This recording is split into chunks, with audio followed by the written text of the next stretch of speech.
विवाह की अति मंगलमय कथा सुनाते हैं। शिव शक्ति के दिव्य मिलन की गाथा गाते हैं। युगों युगों के इस नाते की झलक दिखाते हैं। शिव शक्ति के दिव्य मिलन की गाथा गाते हैं।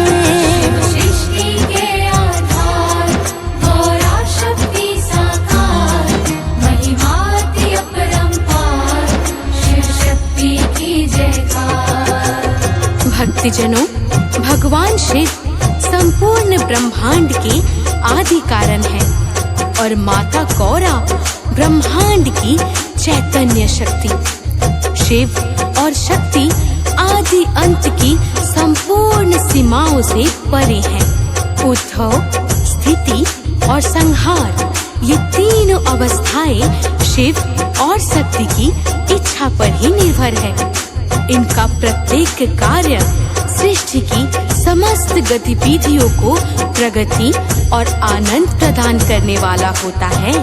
जिनके नाम मात्र से ही समस्त विकारों और दोषों का नाश हो जाता है, वो हैं शिव और शक्ति। तो प्रेम से बोलिए भक्तों, शिव भगवान की जय।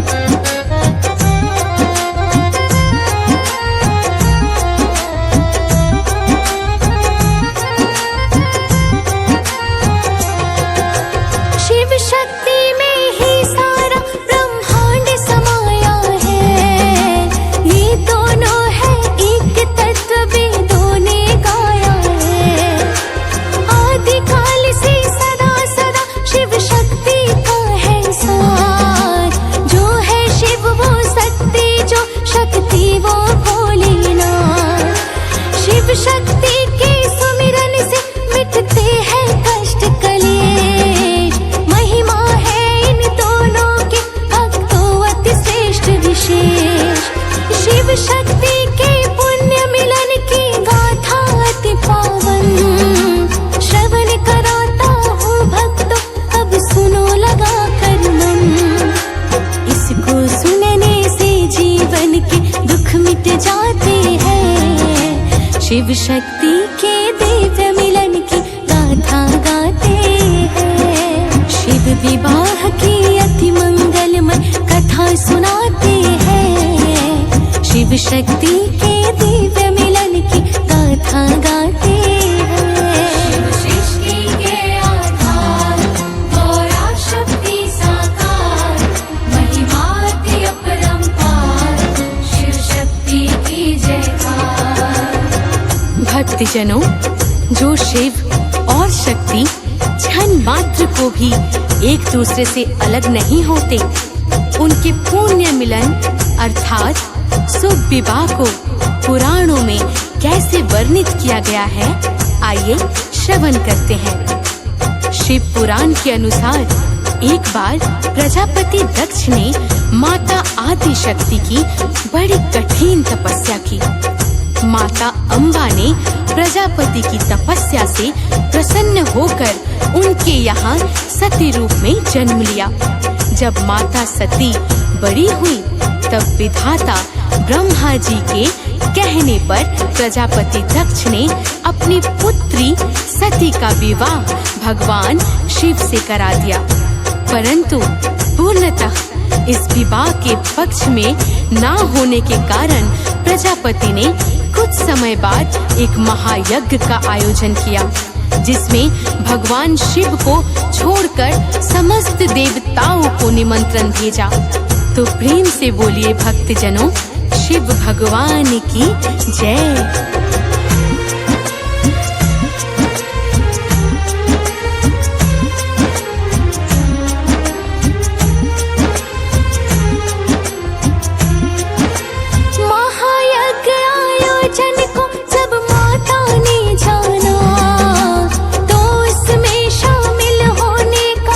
शिव से ठाना तरह तरह समझाए मात सती का भोलेनाथ।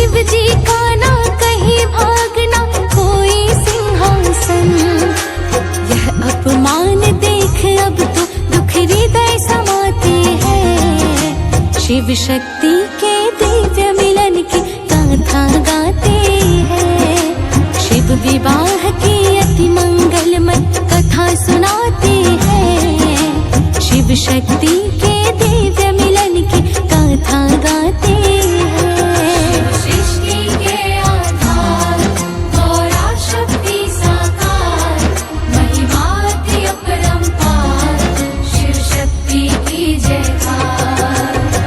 भक्तजनों, माता सती ने जब उस यज्ञशाला में भगवान शिव का कहीं कोई भाग नहीं देखा तो शिव अपमान से व्यथित होकर तत्काल ही अपने प्राणों को त्याग दिया।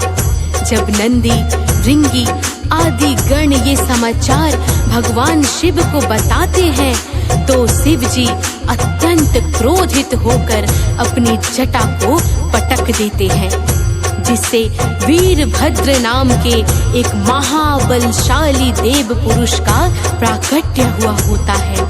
भगवान शिव के आदेश से वीरभद्र उस महायज्ञ को विध्वंस करके दक्ष का शीश काट यज्ञ कुंड में गिरा देते हैं।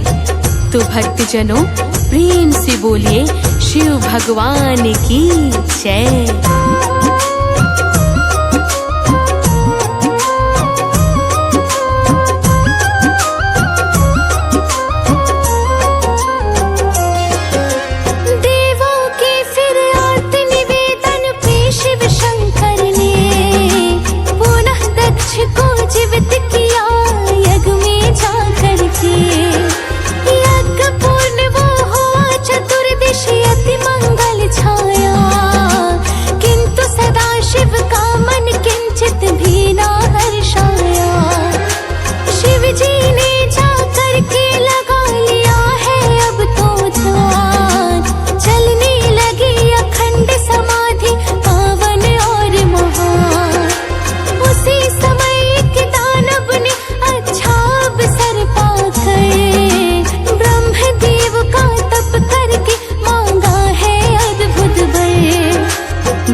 शिव शक्ति के दिव्य मिलन की गाथा गाते हैं। शिव विवाह के अति मंगलमय कथा सुनाते हैं। शिव शक्ति के दिव्य मिलन की गाथा गाते हैं। सृष्टि के आधार गौरा शक्ति साकार, महिमाति अपरंपार, शिव शक्ति की जयकार।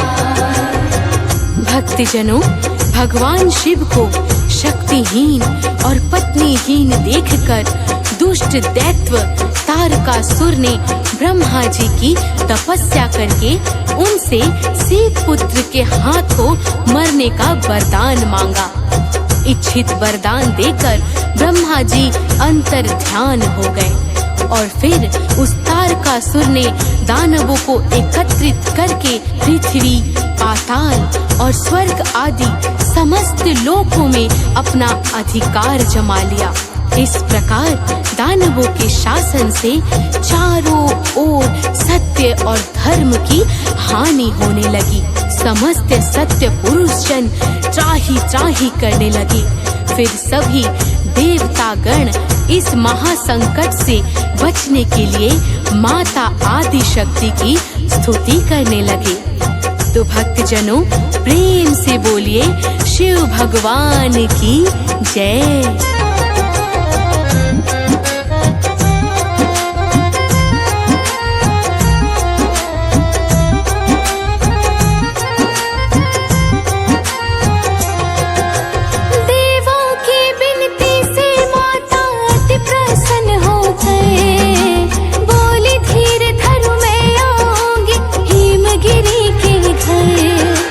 फिर देवों ने जाकर हिमगिरी को सब बतलाया।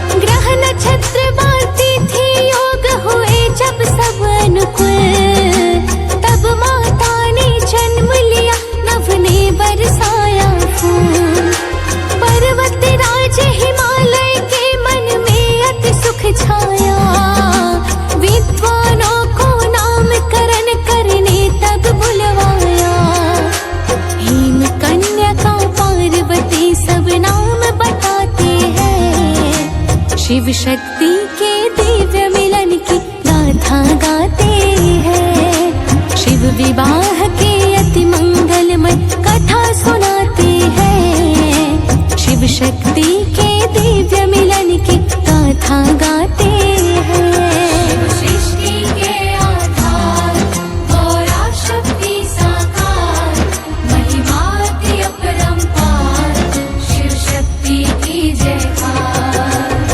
भक्तजनों, जब देवी पार्वती कुछ बड़ी हुई तब पर्वतराज के महलों में एक दिन देवर्षि नारद का आगमन हुआ। हिमालय ने देवर्षि का बड़ा ही आदर सत्कार किया। फिर अपनी पुत्री को बुलाकर कहा कि हे देवर्षि, मेरी बेटी के गुण और दोष क्या है, बताने की कृपा कीजिए। नारद जी ने पार्वती के हाथों की रेखाओं को देखकर कहा कि हे महाराज, आपकी पुत्री समस्त सद्गुणों की खान है। भविष्य में इसका नाम उमा, अंबिका और भवानी होगा। संसार की सती स्त्रियां इसका नाम स्मरण करके अपने पति व्रत धर्म का पालन करेगी। तो भक्तों, प्रेम से बोलिए शिव भगवान की जय।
यह सब सुनकर हिमगिरि अति व्याकुल हो जाते हैं। शिव शक्ति के दिव्य मिलन की गाथा गाते हैं। शिव विवाह की अति मंगलमय कथा सुनाते हैं। शिव शक्ति के दिव्य मिलन की गाथा गाते हैं। सृष्टि के आधार गौरा शक्ति साकार, महिमा की अपरंपार, शिव शक्ति की जयकार।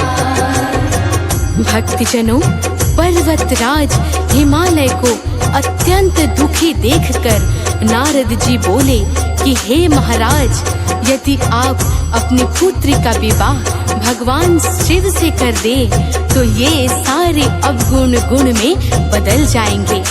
हिमालय ने पूछा कि मेरी पुत्री का विवाह भगवान शंकर से कैसे हो? तो देवर्षि नारद ने कहा कि अगर आपकी पुत्री भगवान शिव की तपस्या करे तो वे समस्त मनोरथों को सिद्ध कर देंगे। यह सुनकर माता पार्वती तपस्या करने वन चली गई। उसी समय देवतागण ताड़कासुर के अत्याचारों से व्याकुल होकर भगवान शिव की तपस्या भंग करने उनके पास पहुंच गए। तो भक्तजनों, प्रेम से बोलिए शिव भगवान की जय।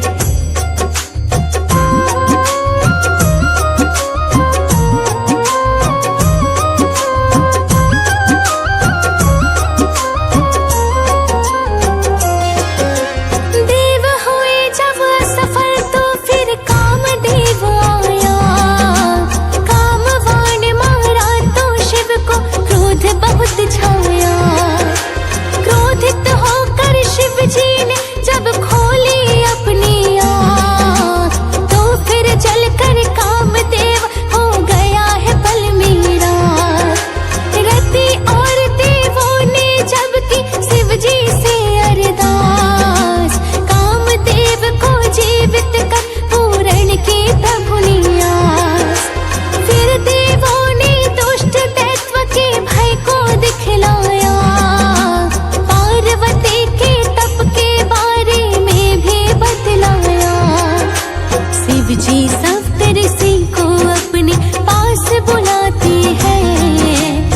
शिव शक्ति के दिव्य मिलन की गाथा गाते हैं। शिव विवाह की अति मंगलमय कथा सुनाते हैं। शिव शक्ति के दिव्य मिलन की गाथा गाते हैं। सृष्टि के आधार गौरा शक्ति साकार, महिमाति अपरंपार, शिव शक्ति की जयकार। भक्तजनों, भगवान शंकर ने सप्त ऋषियों को अपने पास बुलाकर कहा कि जाओ पार्वती के प्रेम की परीक्षा लो, फिर जैसा हो मुझे आकर शीघ्र बताना। सप्त ऋषि भोलेनाथ को शीश झुकाकर माता पार्वती के पास पहुंच गए और वहां जाकर माता पार्वती से भोलेनाथ की निंदा करने लगे। परंतु जब बारंबार प्रयत्न करने के बाद भी माता पार्वती के विचारों में कोई बदलाव ना हुआ, तो सप्त ऋषियों ने पुनः भोलेनाथ के पास जाकर सारा वृत्तांत सुना दिया। फिर भगवान शंकर ने प्रसन्नता पूर्वक माता पार्वती को दर्शन देकर मनोवांछित वरदान दिया। तो भक्तों, प्रेम से बोलिए शिव भगवान की जय।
शिव शक्ति के दिव्य मिलन की गाथा गाते हैं। शिव विवाह की अति मंगलमय कथा सुनाते हैं। शिव शक्ति के दिव्य मिलन की गाथा गाते हैं। सृष्टि के आधार गौरा शक्ति साकार, महिमाति अपरंपार, शिव शक्ति की जयकार।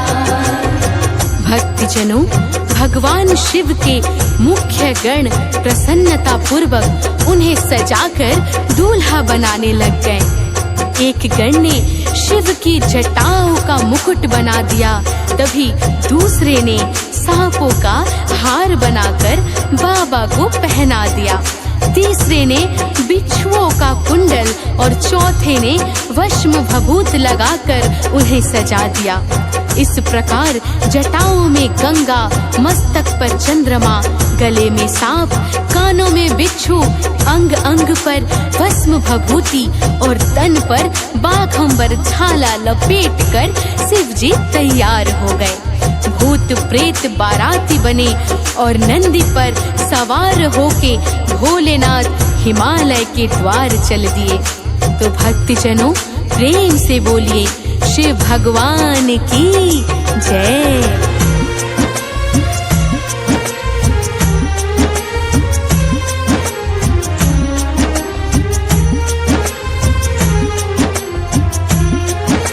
भूत प्रेत डाकिनी शाकिनी नाच रहे देवतान, अजब वेशभूषा में शिव लगते अति विकराल। इस प्रकार से भोले शंकर पहुँच गए हिमद्वार,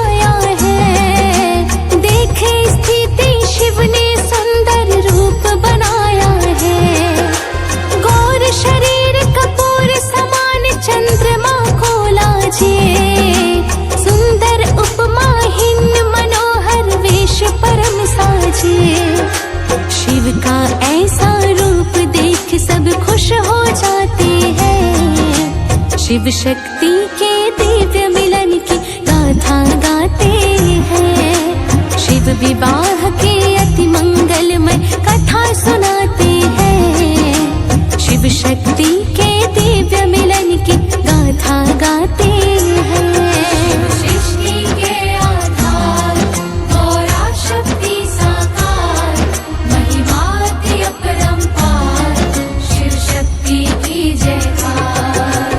भक्तजनों, एक ओर जहाँ भगवान शिव के विवाह में ब्रह्मा विष्णु के साथ देवतागण शामिल थे, तो वहीं दूसरी ओर कीड़े मकोड़े, भूत प्रेत तथा विक्षिप्त जीव भी सम्मिलित हुए थे। सब जीवों पर बराबर दया दृष्टि के कारण ही भगवान शिव को पशुपति कहा जाता है। शुभ मुहूर्त में ब्रह्मा जी ने शास्त्रों विधि और पावन परंपराओं द्वारा शिव पार्वती का विवाह संपन्न कराया। भगवान शंकर माता पार्वती के साथ समस्त याचकों को संतुष्ट कर अपने आदि स्थान कैलाश पर चले गए। तो भक्तों, प्रेम से बोलिए शिव भगवान की जय।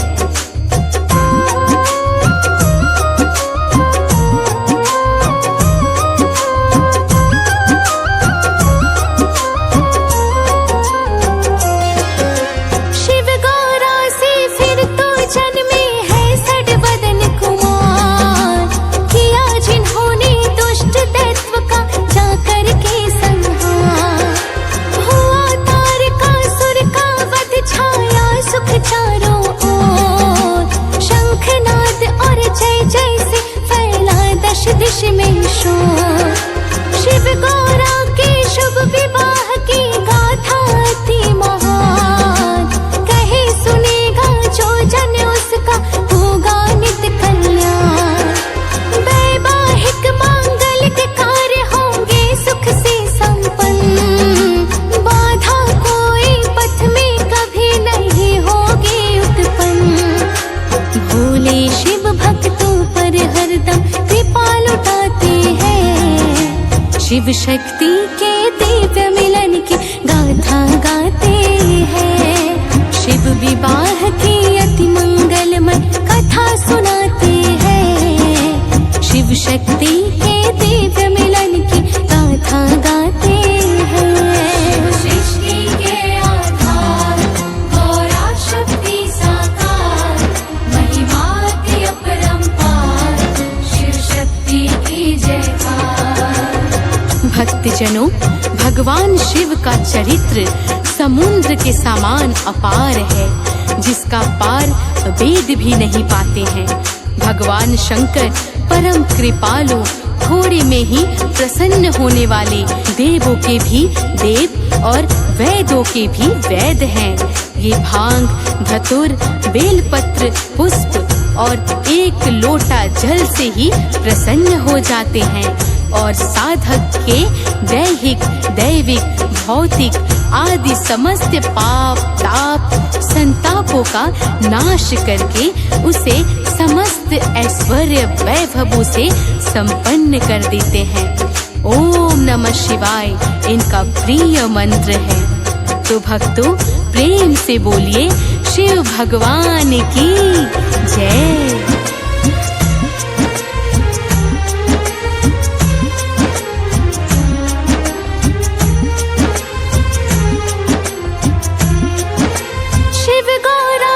चरणों में जो ध्यान लगाते हैं, वे जीवन में लेश मात्र भी दुख ना पाते हैं।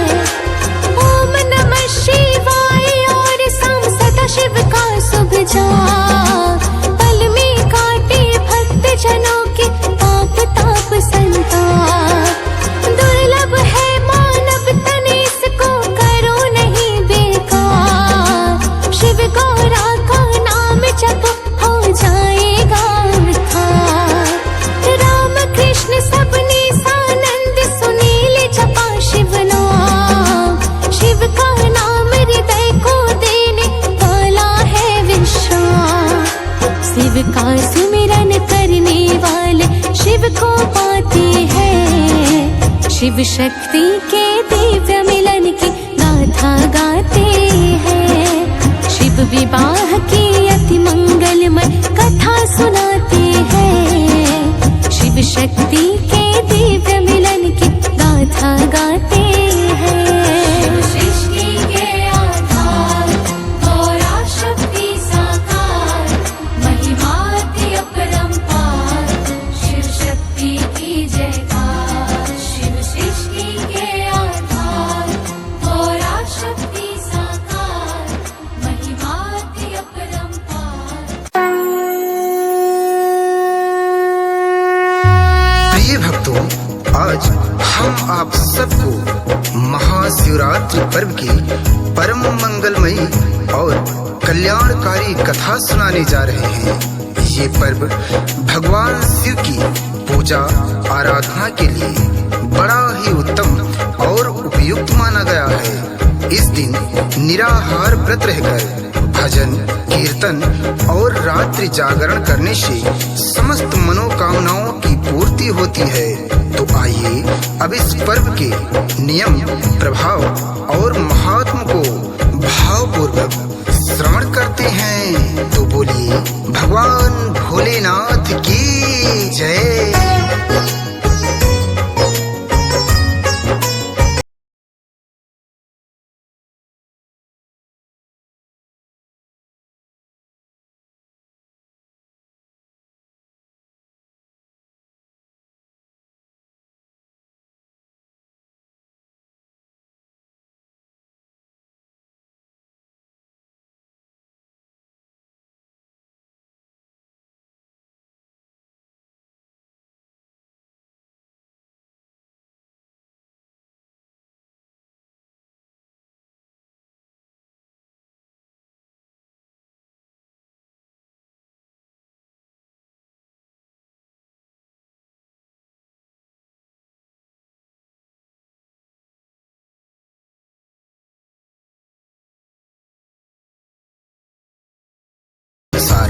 प्रत्येक माह के कृष्ण पक्ष की चतुर्दशी तिथि को एक विशिष्ट पर्व आता है जिसे शिवरात्रि कहते हैं। परंतु फाल्गुन माह की कृष्ण पक्ष की चतुर्दशी तिथि को यही विशिष्ट पर्व परम विशिष्ट बन जाता है, जिसे महाशिवरात्रि के नाम से जानते हैं। शिव पुराण तथा अन्य पौराणिक साक्ष्यों के अनुसार सृष्टि के प्रारंभ में इसी महारात्रि को भगवान शिव का निराकार से साकार ज्योतिर्लिंग के रूप में प्राकट्य हुआ था। अब आगे श्रवण कीजिए।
कृष्ण चतुर्दशी की महारात्रि को ही भगवान शिव ज्योतिर्लिंग रूप में प्रकट होकर ब्रह्मा और विष्णु द्वारा पूजे गए थे।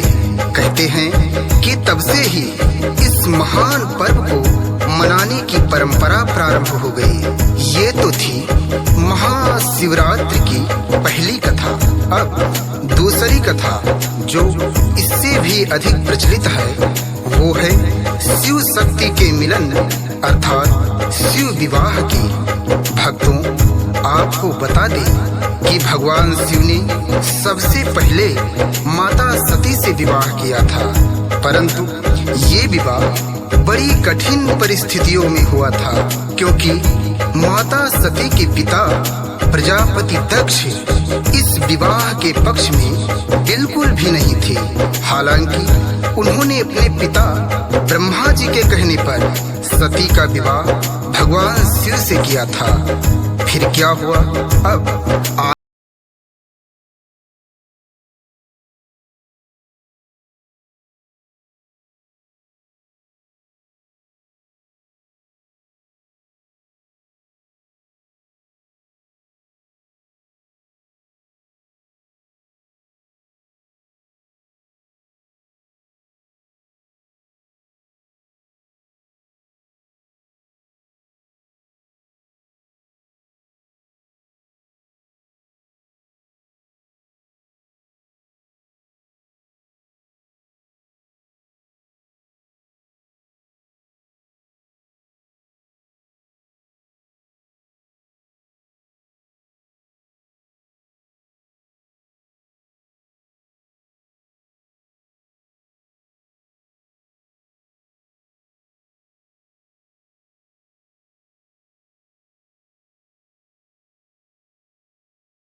वीरभद्र ने यज्ञ में हाहाकार मचाते हुए प्रजापति दक्ष का शीश काटकर उनका संहार कर दिया, परंतु देवताओं के भावपूर्ण निवेदन पर भगवान शिव ने पुनः प्रजापति दक्ष को जीवन देके यज्ञ पूर्ण होने का आशीर्वाद दिया। इसके बाद भगवान शिव ने गृहस्थ जीवन का त्याग कर वैराग्य वेश धारण कर लिया और एकांत स्थान पर जाकर घोर समाधि लगा ली। धीरे धीरे बहुत समय बीत गया और फिर माता सती ने पुनः पर्वतराज हिमाचल के यहाँ देवी पार्वती के रूप में जन्म लिया। पर्वतराज के महलों में नित्य शिव कथा होती थी, जिस कारण देवी पार्वती के मन में पूर्व जन्म की प्रीति पुनः जागृत हो गई और वह शिव जी को पति रूप में प्राप्त करने के लिए वन में जाके तपस्या करने लगी। अब आगे श्रवण कीजिए।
देवताओं ने मिलकर विचार किया कि यदि शिव पार्वती का विवाह हो जाए तो तारकासुर का संहार निश्चित हो जाएगा।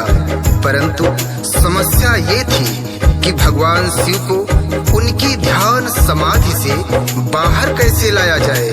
अंततः देवों ने एक योजना के अंतर्गत कामदेव को भेजा।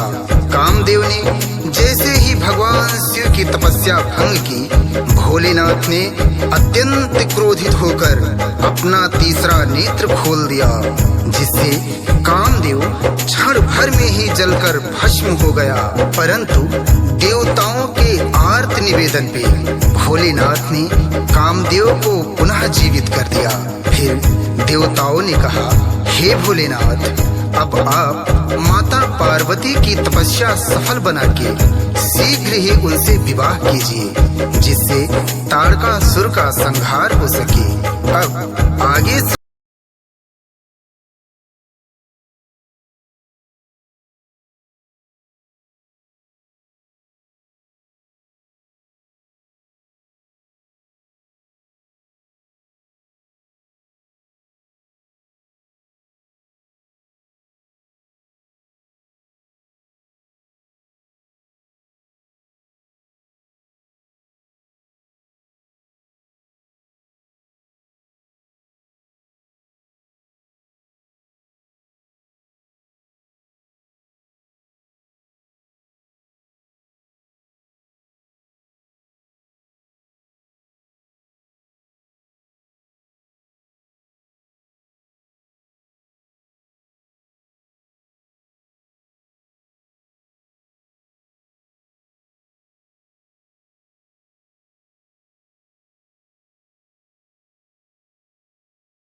फाल्गुन माह के कृष्ण पक्ष की चतुर्दशी को ही भगवान शिव का विवाह माता पार्वती से हुआ था।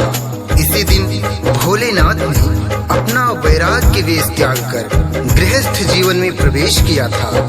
मान्यता है कि तब से ही ये महापर्व शिव पार्वती के विवाहोत्सव के रूप में परंपरागत मनाया जाने लगा। इस दिन भगवान शिव के साथ माता पार्वती की पूजा करने से दाम्पत्य जीवन में सुख तथा आनंद की वृद्धि होती है। भक्तों, ये तो थी महाशिवरात्रि को मनाने की कथा। अब इस महापर्व के व्रत की क्या कथा है, आइए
शाहूकार ने अत्यंत क्रोधित होकर चित्रभानु को एक शिव मठ में बंदी बना लिया।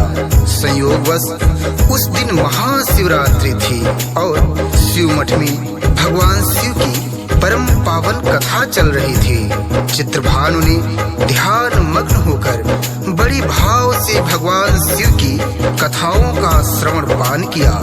संध्या होते ही साहूकार ने चित्रभानु को अपने पास बुलाकर ऋण चुकाने के विषय में बात की। चित्रभानु ने अगले दिन ऋण चुकाने का वचन दिया तो शाहूकार ने उसे मुक्त कर दिया। फिर चित्रभानु शिकारी अपनी दिनचर्या की भांति एक जंगल में शिकार करने पहुंच गया। अब आगे श्रवण कीजिए।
परंतु चित्रभानु को इस बात का बिल्कुल भी पता नहीं चलता।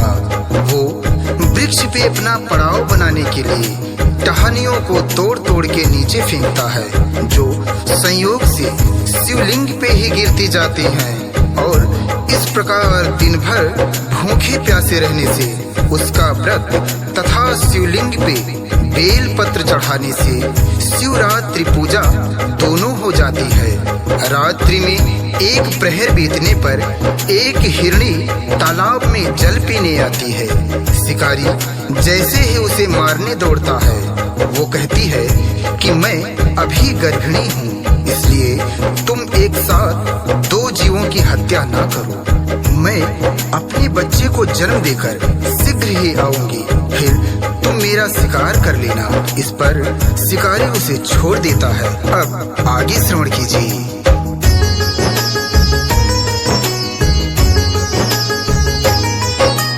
फिर तीसरी हिरनी पहुंची है बच्चों संग आकर, चित्रभानु दौड़ा है उसे मारने।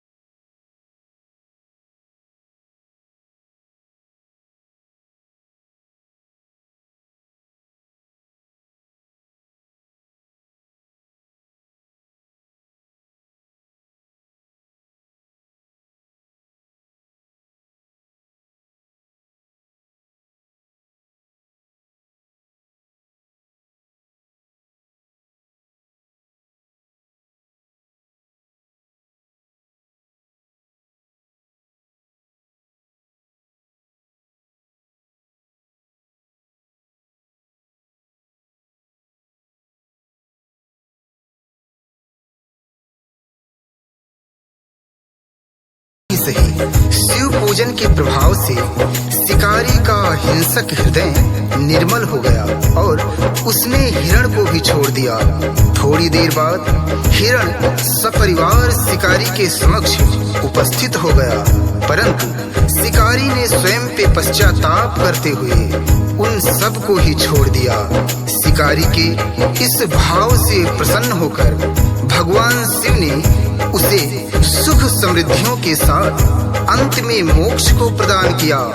इस प्रकार अनजाने में ही महाशिवरात्रि व्रत करने से एक हिंसक प्राणी भी भगवान शिव की अपार कृपा का पात्र बन गया। महाशिवरात्रि के दिन पूजन और व्रत का कैसा नियम और विधान है, आइए आगे श्रवण।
भांग, धतूर, बेलपत्र तथा मदार का फूल अत्यंत प्रिय है। इस कारण इसे अवश्य चढ़ाना चाहिए। तत्पश्चात पूजा स्थल पे जाके शिव पार्वती की एक साथ पूजा कर ओम नमः शिवाय और महामृत्युंजय मंत्र का जाप करें। इस दिन रात्रि जागरण और रात्रि के चारों प्रहरों की पूजा करना बड़ा फलदायी होता है। शिव कथा, शिव तांडव स्तोत्र और महाशिवरात्रि व्रत कथा का निरंतर पाठ करते रहना चाहिए।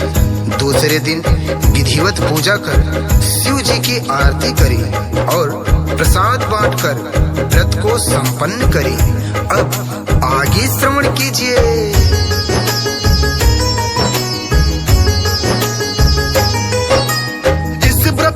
करने से गृह बाधा मिट जाती है। कठिनाई कोई भी कभी न पथ में आती है। वैवाहिक जीवन में सुख आनंद समाता है। होती मनोकामना पूरी मन हर्षाता है। इस दिन के पूजन से खुश होते हैं भोलेनाथ। भक्तों के सिर पे फिर तो रखते हैं करुणा हाथ। आशीष देवा ये अति पावन कथा सुनाता है। कभी सानंद सदा शिव जी को शीश झुकाता।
किसी को खुला न छोड़े।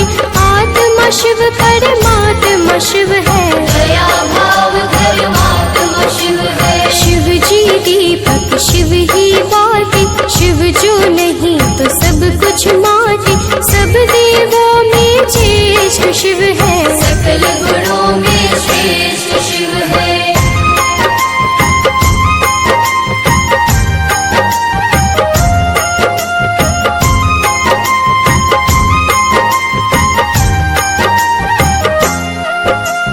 जब यह तांडव करने लगता ब्रह्मांड सारा, डर नहीं लगता। तीसरा चक्षु जब जब खोले, त्राही त्राही जब जब बोले। शिव को तुम प्रसन्न ही रखना, आस्था लगन बनाए रखना। विष्णु ने की शिव की पूजा, कमल चढ़ाओ मन में सूझा।